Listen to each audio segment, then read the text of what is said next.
دو غلاموں کی تمثیل۔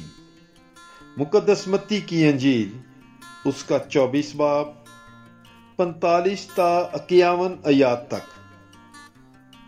پس وہ وفادار اور ہوشیار غلام کون ہے جسے اس کے آقا نے اپنے گھرانے کے لیے مقرر کیا تاکہ وقت پر انہیں کھانا کھلائے۔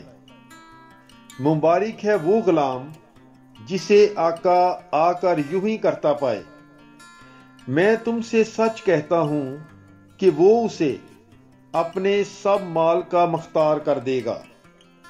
لیکن اگر برا غلام اپنے دل میں کہے کہ میرے آقا کے آنے میں دیر ہے اور اپنے ہم خدمتوں کو مارنے لگے اور شرابیوں کے ساتھ کھائے پیے، تو اس غلام کا آقا ایسے دن کہ وہ انتظار نہ کرتا ہو اور ایسی گھڑی کہ وہ نہ جانتا ہو آ موجود ہوگا اور اسے کاٹ ڈالے گا اور ریاکاروں کے ساتھ اس کا بکھرا کر دے گا۔